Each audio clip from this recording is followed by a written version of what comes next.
Hey, what's up guys? Welcome back to the channel. DICE doubles down on their direction with Battlefield 6's universal weapon system. I'm sure nobody is surprised by this. I saw this coming from a mile away. Just yesterday I tweeted 70% chance they double down on this, and yeah, sure enough today, part 2 of their class system update comes out, and they double down. This is going to be a video with a ton of different things to cover. This is a very complex situation, but in a way it's also a very simple situation. But I'm going to cover every single tiny little detail I possibly can. If you do enjoy the content, hit the like button, subscribe to the channel, and of course, come by a stream. I stream every single day at twitch.tv/enders and this very YouTube channel because I multi-stream. Before I get into what they did in this new post, a bit of a recap on what they did previously. DICE released their first part of the class system direction, telling the player base exactly what they're going to do moving forward with Battlefield 6.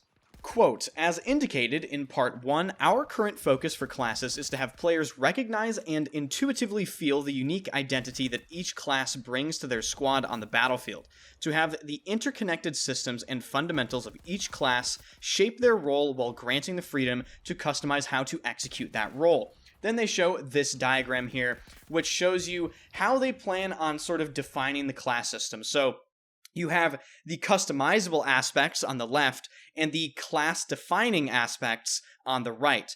Things such as signature weapon, signature gadgets, signature traits, weapon packages, and then for the customizable aspects, you can change weapon loadouts, what training you go for, class gadgets, and throwable items. This obviously caused massive outrage in the Battlefield community. People were screaming at the top of their lungs, class lock weapons, please class lock weapons. And at the core of the Battlefield community's argument, what they want is they want weapons to be part of that class-defining role. Now, right at the beginning of this brand new post, they state that, quote, we have seen the suggestions to revert to previous systems and or closed weapons. We are keeping these in mind in our discussions as we aim to connect new and veteran players to the Battlefield experience, fostering teamwork and creating a universal understanding of our systems for the future. We've collected extensive player feedback and data to improve the next Battlefield, particularly around classes. Some improvements happen quickly through Battlefield Labs testing,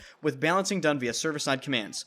Other changes require new tools or client-side updates that take longer. In my opinion, this is a really cool way to say, we saw what you suggested, we don't agree, and basically, we don't care about that. So we're just going to put that in the paper shredder, hence the thumbnail of the video. And I think a lot of the frustration coming from the Battlefield community stems from the fact that the Battlefield community sees the class system issue as such an easily fixable thing, and then DICE goes ahead and doubles down. But one thing that I think DICE is really trying to emphasize, particularly on Reddit, is the fact that things are never truly finalized until they say they are. This was, of course, pushed by the global community manager Total FPS responding to some Reddit doom posting that was occurring. He said, quote, things are never truly final until we say that they are, and constructive discourse is always encouraged. I hope that some of the things written in the recent community update resonate well with you, and if it doesn't, then that is also fair too. So they really want to push this image of it's not quite over yet, there's still sort of a window for us to change things, but they clearly haven't taken that window yet. And near the end of the video, I'm going to give my opinion on this entire class system situation, where I stand with the class system, what they should do. I know there's been some confusion about my stance, so don't worry, later in the video that will be clarified and I will lay everything out. But before I do that, I want to cover more things that they mentioned in this brand new class post. For the first time, they detailed the quote-unquote training paths that you can select for each class. Training paths are structured into 3 separate levels. Level 0 is a passive benefit that you just immediately gain upon the selection of this actual training path. Levels 1 and 2, they are, quote, enhanced benefits aimed at improving your selected role, only earnable through team play progression and score XP. And level 3 is a one-time use ability that you manually activate and either benefits yourself, your team, or your situation in the match. And of course, the different classes will have different level 3 abilities, so Recon's ability will not be the same as Assault. They give an example for the Recon ability, and apparently they can call in a destroyable UAV to a marked position for passive spotting. I have to say, I am very worried about how powerful recon is going to be in this game when it comes to spotting, and I'm sure you'll see why when I mention some of the abilities that these paths have. One super important thing to hammer home about these level 3 one-time use abilities is once you use your level 3 ability, your training progression will reset back to level 2, and you actually have to re-earn the chance to use your level 3 ability. So I don't think this goes down on any sort of cooldown. You actually get reset to a lower level. A little bit further down the post, they detailed the different recon training paths you can take. So as you can see on the left is the sniper tree, and on the right is the pathfinder tree. And then as you can see, level 3, both trees lead to the call-in UAV. Let's take a look at the sniper tree on the left. This is just a crazy strong tree. We obviously knew about the possibility that some of these perks were real because of all these leaks. There were a bunch of different things detailed, but now actually seeing an official post, this is super concerning for spotting. Level 0, just something you get passively, you get improved auto spotting speed, range, and duration. Are we really doing this baby game design thing where we're giving people auto spotting?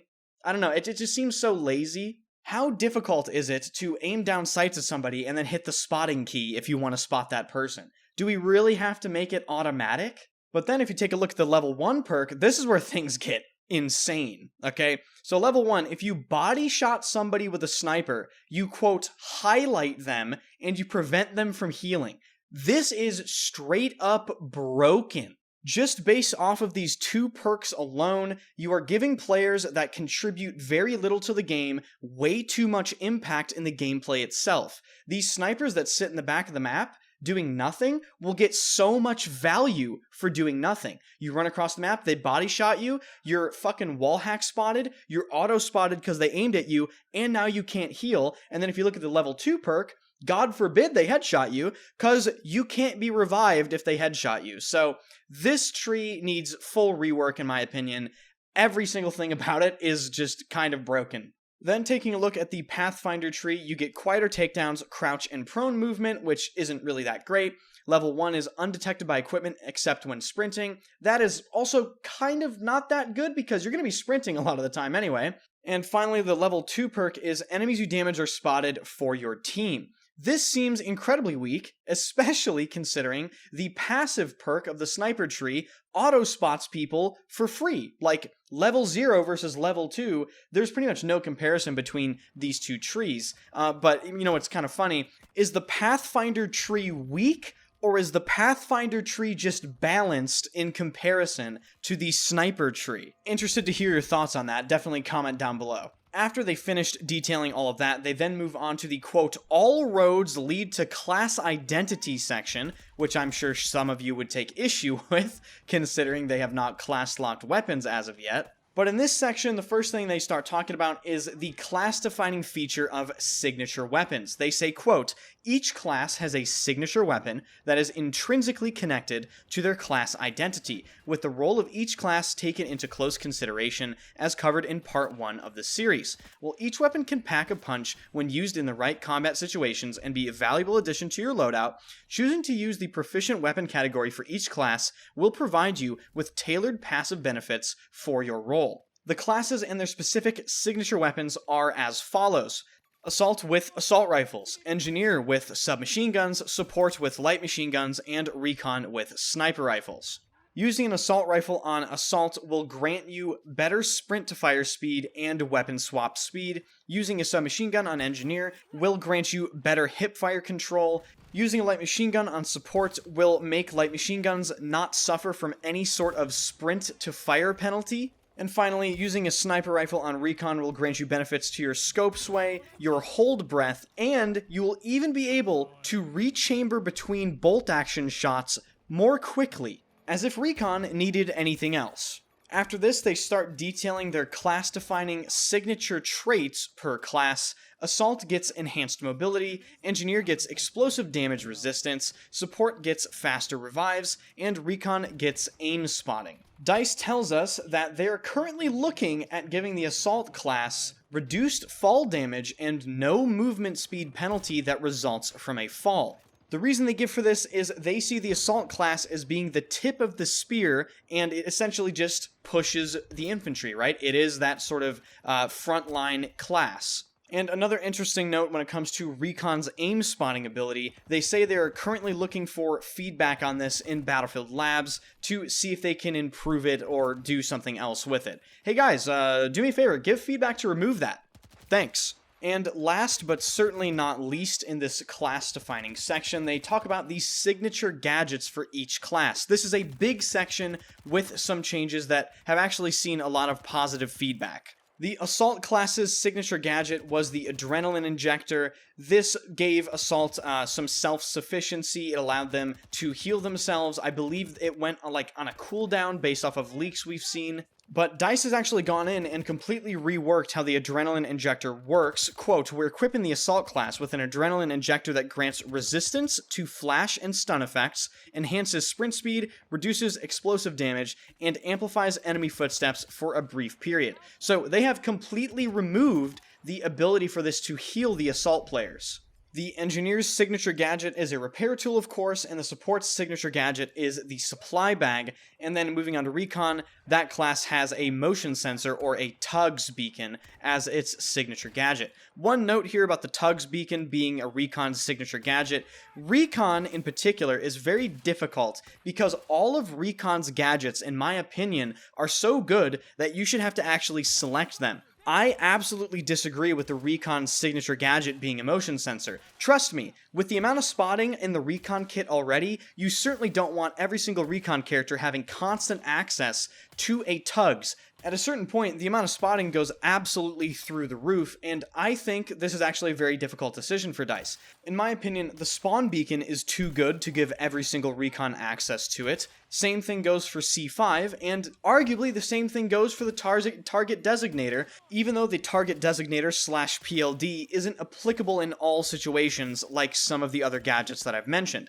It's still an extremely powerful gadget, particularly on maps with vehicles. So they're going to have a real hard time balancing Recon in this game, in my opinion. And the last section is super interesting in this post because this tells us exactly what sort of feedback DICE has gathered from Battlefield Labs. The section is literally called Learning from the Labs, and I think a lot of you would consider that title being fairly rich, considering what they've detailed. They start this section off by reiterating that Battlefield Labs is an ongoing process, and it's a collaborative effort, and nothing is finalized, and yada yada yada. They then detail the feedback that they have gathered for each individual class. For Assault, it reads as follows. Quote, players have emphasized Assault has a lone wolf mentality and there's a desire to make the class less self-reliant and instead enhance team play capabilities. Key areas for improvement include the weapon sling, particularly its early pre-alpha functionality, which allowed for carrying 2 signature weapons. The Adrenaline Injector has also received significant feedback and will undergo improvements, including the removal of the health regeneration component, with further changes to be shared at a later date. One thing I want to nitpick here with the Assault feedback in particular is some of the language they used. Lone wolf mentality in particular just seems kind of ridiculous, because they themselves stated they see the Assault class as the tip of the spear, right? The class that needs to be up front doing the damage. And their solution to reeling in the Assault class is essentially just removing their ability to heal themselves, which for some people is going to be a popular decision. For other people, it isn't a popular decision. And I'm going to give my perspective on this. Number one, I think forcing reliance on Battlefield teammates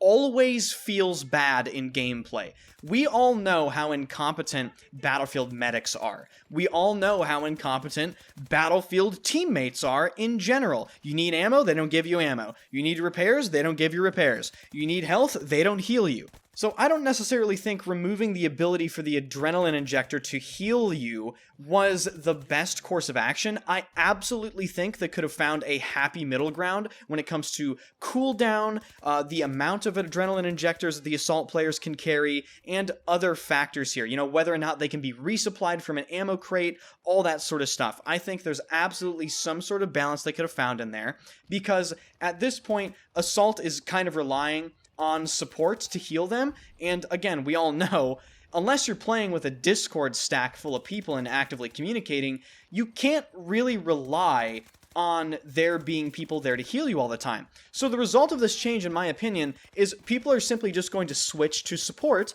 because they know they can just heal themselves on the medic class. So that's my 2 cents about that. Remember, ladies and gentlemen, you can never make the player base play how you want them to play. People are always going to seek out the most self-sufficient class in the game, and that has always either been Assault or Medic. Moving on, though, to the engineer feedback, they said the engineer remains in a good place. They removed the ability for engineers to equip dual rockets, which is kind of insane that they ever allowed dual rockets in the first place, considering Battlefield 2042 doesn't allow it at all. An example of this would be Liz. She cannot equip a recoilless rifle because her ability is a TV missile, so I'm kind of not sure why they even thought double rocket launchers on Engineer was a good idea in the first place, but I'm glad to see they removed it. Those poor vehicle players probably didn't stand a single chance. The support feedback they received is basically they're just trying to balance out the ammo crate. They're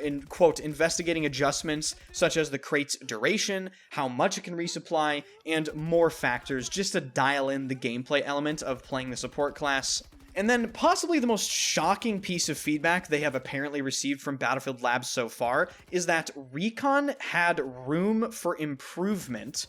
And just basing off of the things that they've listed in this post, Recon sounds to me like one of the strongest classes in the entire game. But DICE states the feedback they received has something to do with the specific playstyles, right? They want to tailor playstyles for this class, strengthening, quote, disinformation and sabotage aspects of the Recon's role. So that encompasses the entire brand new post. I'm going to give my thoughts on where I stand with the class system, what I think they should do, and I'm going to express some frustration towards DICE here. But I'm also going to express some frustration towards the Battlefield community and, in my opinion, just how blind a lot of people actually are. The first thing I will get out of the way is my current stance on the class system. I've made this very clear on Twitter and in other videos, but my very personal opinion is I literally do not care what they do with the class system. However, I acknowledge at all times the importance of the class system to the Battlefield community, and I have maintained DICE should listen to the Battlefield community on this fucking subject, even if it doesn't make any sense, okay? They should give the Battlefield community exactly what they're asking for just to avoid drama with the class system. In my opinion, it is absolutely not worth making some sort of massive fuss about this before the game even launches.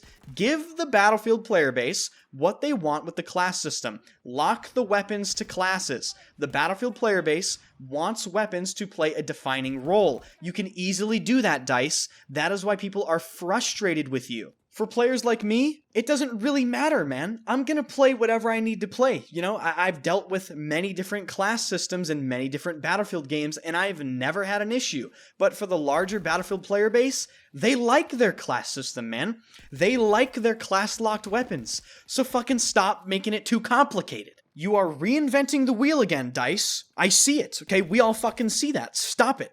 Now, don't think you guys are off the hook, Battlefield community. I'm not talking about everyone. I'm just talking about some specific opinions and things that I've been seeing on Reddit and Twitter, and just some common talking points that I think are just utterly ridiculous. Number one, people want to try to argue that weapons are more of a class-defining aspect than gadgets themselves, which is just completely and utterly false. And I don't understand why I even need to, actually talk about this in a video. It should be so obvious to everybody.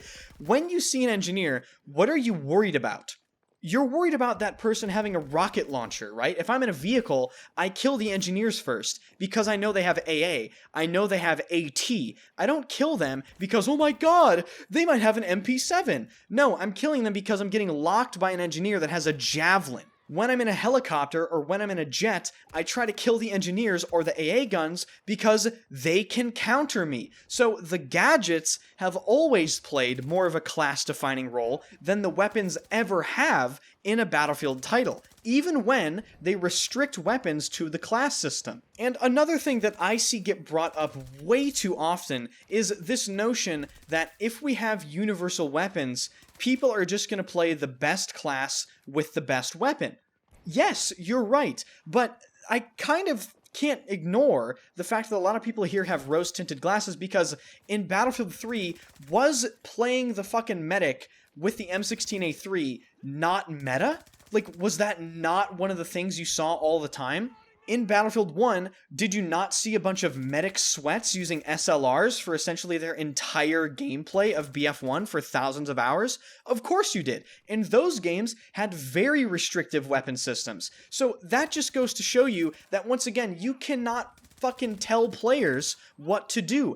They are going to find what they want to use, and there is absolutely nothing you can do from a design perspective to sort of nullify that. People are going to identify the meta. People are going to use the meta. It doesn't matter what class system is in Battlefield. The meta sweats are always going to find the meta, guys. This is completely unavoidable. And the last thing I want to mention in this video is this ridiculously delusional notion that whenever you go to engage somebody, whenever you get into a gunfight in Battlefield, there's some sort of math equation that has to be completed first. I see so many people saying that they take every single tiny little detail into account whenever they shoot any target in Battlefield. They identify their class and what weapon they're using and what gadgets they have and where they are and their position and the distance. That isn't how this goes, okay?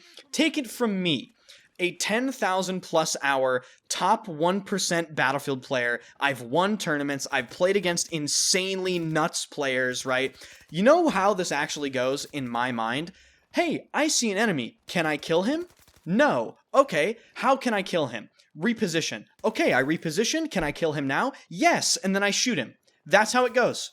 It's that simple. There isn't some sort of fucking math equation. There isn't some sort of, like, complicated thing that I think about. It's literally as simple as, I see somebody, can I kill them? If I can, I shoot at them and kill them. And that's how it goes for actually every single player, not just me. There isn't some complicated thing that goes on with every single gunfight. The background gameplay is proof for this. Do you think I'm considering each and every single tiny detail for these kill streaks I'm going on in the background gameplay? Absolutely not, because you don't have to. People seem to think the class system is much more, impactful or perhaps important for decision making than it actually is. But I want to close this video out by once again reiterating, while I don't personally care what they do with the class system in BF6, they should absolutely 100% listen to the Battlefield community on this particular issue and give them whatever they want.